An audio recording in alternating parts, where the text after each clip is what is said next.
안녕하십니까, 이미정 권사입니다. 네, 지난 시간에 이어서 오늘은 아모스 6장을 이어갈 차례인데요.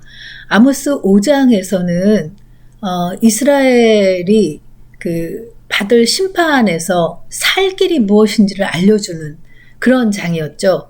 오직 여호와를 찾는 것만이 살 길이라고 말씀을 했는데, 이 6장은 그 5장의 그 세 번째 설교를 계속 이어가는 부분입니다. 이스라엘의 멸망에 대해서 지배층의 그런 안일과 교만에 대한 것을 지적하면서 앞부분에서는 지배층이 받을 심판에 대해서 이야기하고, 그리고 뒷부분에서는 이스라엘이 결국은 받게 될 그런 그 심판에 대해서 이야기하고 있는 장이 아모스 6장입니다. 아모스 6장 1절은 화 있을진저 시온에서 교만한 자와 사마리아 산에서 마음이 든든한 자, 이러면서 시작을 합니다. 화 있을진저, 이 표현은 우리가 예수님께서 바리새인들이나 그 대적들을 향해서 말씀하실 때 했던 그 표현에서 익숙하게 많이 들었죠. 보통은 심판을 선포할 때 사용되는 그런 표현입니다. 이스라엘 지도자들은 예루살렘이 안전하다고 생각했고, 그 사마리아의 요새도 굉장히 견고했기 때문에 그 요새를 믿고 안심하고 사는 자들이었습니다. 그래서 사마리아 산에서 마음이 든든한 자라고 이렇게 표현을 하고 있는 거죠. 이스라엘 지도자들은 자신이 가진 것으로 떵떵거리며 살았고, 하나님을 의지하는 마음이 거의 없었습니다. 세상의 안일한 생활에서 만족하면서 높은 명예를 자랑하며 살았던 거죠.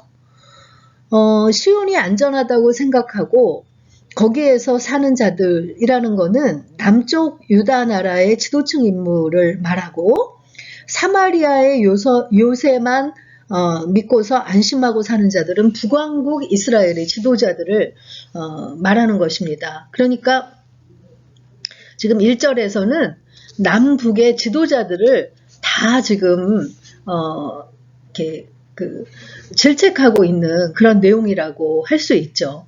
그들은 실제로 스스로 국방이 든든하다고 생각하면서 죄에 대해서도 무디고 심판에 대해서도 무감각한 그런 상태로 살아가는 자들이었습니다. 그들은 열국 중에서 자기들만이 하나님의 백성으로서 선택된 자들이기 때문에 멸망할 리가 없다고 그렇게 외쳐대는 그런 자들이었다는 거죠. 그들에게 뭐라고 선포를 하셨냐면, 너희는 갈레로 건너가 보고, 이 갈레라는 지명이 나와요. 너희는 갈레로 건너가 보고 하면서 이 갈레라는 지명을 이야기를 하는데, 거기에서 살펴보고 거기에서 큰 하맛으로 가고 다시 큰 성읍 하맛으로 가보라고 말씀하십니다. 그리고 블레셋 사람들이 사는 가드로도 내려가 보라고 말씀을 하십니다. 과거에는 이 성읍들 갈레라든가 하맛이라든가 블레셋의 가드라든가 이런 성읍들이 이스라엘보다 더 강했던 그런 도시들이었어요.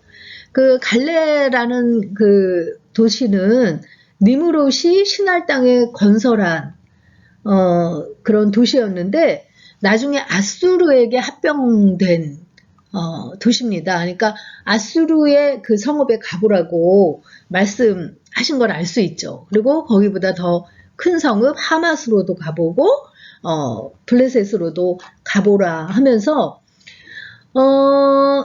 이런 대단한 도시들이 이 갈레도 나스루로 합병이 됐고, 하맛은 나중에 시리아 아람 쪽에 속하게 됐고, 가드는 블레셋의 도시였는데 결국은 이 도시들이 다 멸망하고 만 그런 도시들입니다.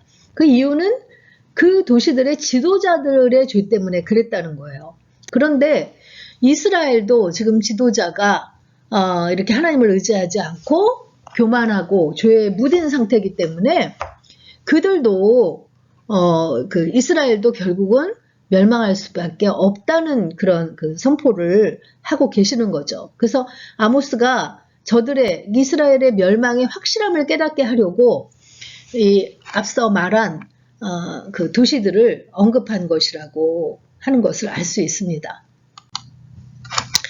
그런데 심판에 무감각한 그런 지도자들은 심판이 임박한데도 불구하고 때가 멀었다고 하면서 강포하고 불의한 행위를 가까이 하는 그런 자들이었습니다. 심판을 멀리 있다고 생각하는 사람들은 악한 짓을 자유롭게 하죠. 겁낼 것이 없기 때문입니다. 그 백성들의 머리인 지도자들은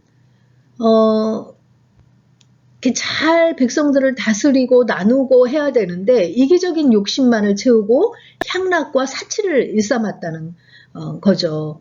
그들은 백성을 인도해야 할 사명을 잊어버리고 오히려 백성들에게 나쁜 가치관을 주입시켜서 파멸로 빠지게 하는 그런 자들이었다는 걸 알 수 있습니다. 그래서 그 4절부터 보면 상하상에 누우며 침상에서 기지개 켜며 양떼에서 어린 양과 우리에서 송아지를 잡아서 먹고 하면서 이 그 지도자들이 기지개 켜고 잠자기를 그 좋아하는 게으른 자들이었고 상하 침상과도 같은 화려한 집에 사는 것을 즐기고 어린 양과 송아지 고기를 먹으면서 쾌락을 즐긴 사치스러운 삶을 자들이었다는 것을 이야기를 합니다. 그러면서 비파 소리에 맞춰 노래를 제잘거리며 다윗처럼 자기를 위하여 악기를 제조하며 하면서 오락적인 헛된 노래를 부르면서 악기를 사용하되 세상의 향락에 도취되어서 환란 같은 것은 안중에 없는 그런 지도자들이었다는 것을 이야기하고 있습니다. 여기 다윗처럼 자기를 위하여 악기를 제조하며 하는데 악기를 제조한다든가 노래를 부르는 자체가 죄가 되는 일은 아니었죠. 그렇지만 죄의 결과를 두려워하면서 근심해야 할 자들이 이렇게 음악을 즐기고 악기를 만들고 했다는 것은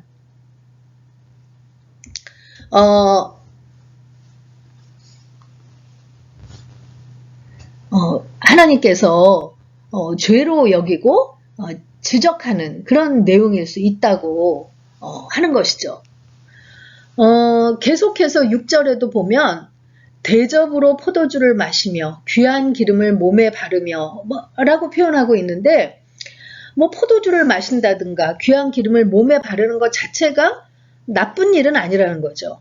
하지만 지금 상황이 어떤 상황이에요? 하나님께서 심판을 선포하시면서 회개를 촉구하는 마당에 그들이 전혀 자신을 낮출 줄 모르고 향락에 빠져 있는 그런 상황을 지금 꾸짖는 것이라는 것을 알 수 있습니다.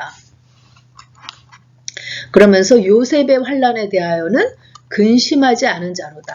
이제 환난을 당할 것이라고 하는데도 전혀 그것에 자기들과는 상관없다고 생각하는 자들이로다 하면서 이야기하고 있는 거죠. 그래서 그들이 이런 그 상하궁에 살면서 이렇게 그 죄악된 것을 일삼는 것을 심판에 무감각한 그런 지도자들이라고 이야기하고 있는 것을 볼 수 있습니다. 그러므로 그들이 이제는 사로잡히는 자 중에 앞서 사로잡히리니 이스라엘의 그 멸망에는 백성들의 머리로서 그 역할을 제대로 감당하지 못한 지도자들한테 큰 책임이 있었죠. 그래서 하나님께서는 그 지도자들의 죄를 물어서 이스라엘이 포로로 끌려갈 때 가장 먼저 사로잡혀서 끌려가게 하실 거라고 선포하고 있습니다.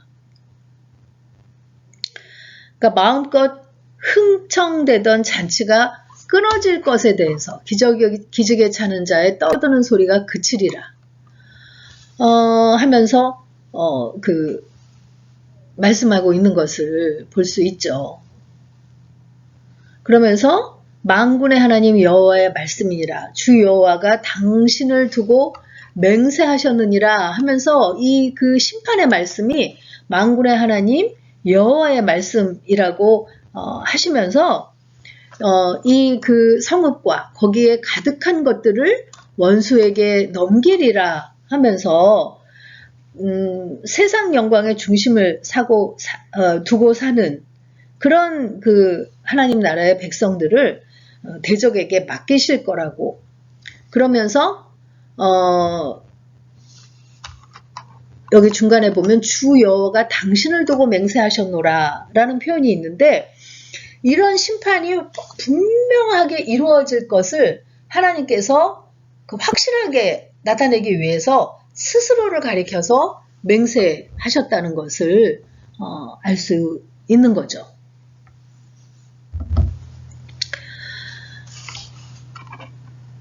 이렇게 그 사로잡혀가는 심판이 임할 것인데 지도자들이 앞서서 끌려갈 거라고 지금 이야기하고 계시는 거죠.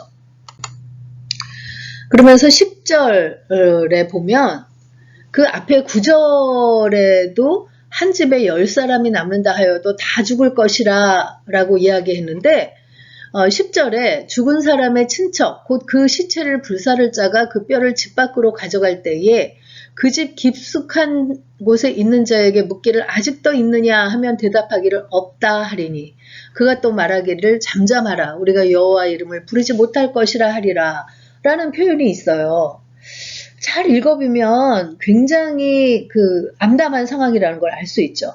한 가족 중에 몇 사람이 전염병에 죽고 난 후에 비록 겨우 10사람이 남아있다 할지라도 그들이 대적에게 피해를 당해서 전멸당하게 된다는 거예요. 그 시체를 불사르는 풍속은 그 유대인들의 그 관습에는 별로 없는 일이었거든요. 그런데 부모, 형제, 자매 등이 다 죽어서 가까운 친척이 시체를 치울 수밖에 없는 비참한 상황에 이르렀다는 것. 이거는 그 이스라엘 전체가 지금 멸망에 처하게 됐다는 것을 단적으로 보여주는 그런 표현이라고 할 수 있죠. 그래서 13절에 보면 그들은 허무한 것을 기뻐하며 이르기를 우리는 우리의 힘으로 뿔들을 취하지 아니하였느냐 하는도다 라는 그런 그 표현이 있는데 하나님께서는 심판의 도구로 일으키신 대적을 사람의 힘으로는 막을 수 없음을 강조하고 있습니다. 그런데 그 하나님을 공경한다는 자들이 공의와 정의를 쓸개와 쓴 쑥으로 바꾸고 세상에서 잘된 자들이 그 허무한 것을 기뻐하면서 우리는 우리의 힘으로 뿔들을 취하지 아니하였느냐 하면서 하나님의 은혜로 된 모든 것들을 자기 힘으로 된 듯이 교만해 한다는 거죠. 그래서 하나님께서 교만을 가장 싫어하시는데 이스라엘이 그렇게 교만한 모습으로 하나님 앞에 서 있었다는 것을 알 수가 있는 것입니다. 그래서 다시 14절에 보면 심판을 예고하고 있어요. 만군의 하나님 여호와의 말씀이니라. 이스라엘 족속아 내가 한 나라를 일으켜 너희를 치리니 그들이 하맛 어귀에서부터 아라바 시내까지 너희를 학대하리라 하면서 결국은 그 이스라엘이 아수르의 침략을 받아서 망하게 될 것을 얘기합니다. 한 나라를 일으키시는 이도 하나님이시고 멸망시키는 분도 하나님이신데 결국 그 하맛에서부터 아라바 시내까지 그러니까 그 아라바 시내는 이렇게 남쪽의 그 유다와의 경계선이라고 할 수 있거든요. 그러니까 지금은 북이스라엘의 심판을 지금 그 예언하고 있는 부분이라는 것을 알 수 있습니다. 그래서 오늘의 묵상 포인트는요. 무감각하고 둔한 것이 얼마나 두려운 일인지 묵상해 봅시다 하는 것입니다. 우리가 영적으로 예민하고 하나님 앞에 깨어 있어서 하나님께서 우리에게 말씀하시는 것을 깨닫는다는 것이 얼마나 큰 은혜인 것인지 깨닫는 것이 큰 은혜다라는 말씀을 목사님들이 설교 말씀 중에 많이 전해주시잖아요. 그런데 무감각하고 둔한, 그것도 특히 영적으로 이런 상태에 있다면 우리는 정말 죽을 수밖에 없는 그런 그 재앙을 만날 수도 있다는 거죠. 그래서 이 부분에 대해서 한번 묵상해 보시는 시간이 되셨으면 좋겠습니다. 아모스서 6장 읽고 마치도록 하겠습니다. 6장. 화 있을진저 시온에서 교만한 자와 사마리아 산에서 마음이 든든한 자 곧 백성들의 머리인 지도자들이여 이스라엘 집이 그들을 따르는도다. 너희는 갈레로 건너가 보고 거기에서 큰 하맛으로 가고 또 블레셋 사람의 가드로 내려가라. 너희가 이 나라들보다 나으냐? 그 영토가 너희 영토보다 넓으냐? 너희는 흉한 날이 멀다 하여 포악한 자리로 가까워지게 하고 상하상에 누우며 침상에서 기지개 켜며 양떼에서 어린 양과 우리에서 송아지를 잡아서 먹고 비파 소리에 맞추어 노래를 지절거리며 다윗처럼 자기를 위하여 악기를 제조하며 대접으로 포도주를 마시며 귀한 기름을 몸에 바르면서 요셉의 환난에 대하여는 근심하지 아니하는 자로다. 그러므로 그들이 이제는 사로잡히는 자 중에 앞서 사로잡히리니 기지개 켜는 자의 떠드는 소리가 그치리라. 만군의 하나님 여호와의 말씀이니라. 주 여호와가 당신을 두고 맹세하셨노라. 내가 야곱의 영광을 싫어하며 그 궁궐들을 미워하므로 이 성읍과 거기에 가득한 것을 원수에게 넘기리라 하셨느니라. 한 집에 10사람이 남는다 하여도 다 죽을 것이라. 죽은 사람의 친척 곧 그 시체를 불사를 자가 그 뼈를 집 밖으로 가져갈 때에 그 집 깊숙한 곳에 있는 자에게 묻기를 아직 더 있느냐 하면 대답하기를 없다 하리니 그가 또 말하기를 잠잠하라. 우리가 여호와의 이름을 부르지 못할 것이라 하리라. 보라, 여호와께서 명령하심으로 타격을 받아 큰 집은 갈라지고 작은 집은 터지리라. 말들이 어찌 바위 위에서 달리겠으며 소가 어찌 거기서 밭갈겠느냐. 그런데 너희는 정의를 쓸개로 바꾸며 공의의 열매를 쓴 쑥으로 바꾸며 허무한 것을 기뻐하며 이르기를 우리는 우리의 힘으로 뿔들을 취하지 아니하였느냐 하는도다. 만군의 하나님 여호와의 말씀이니라. 이스라엘 족속아, 내가 한 나라를 일으켜 너희를 치리니 그들이 하맛 어귀에서부터 아라바 시내까지 너희를 학대하리라 하셨느니라.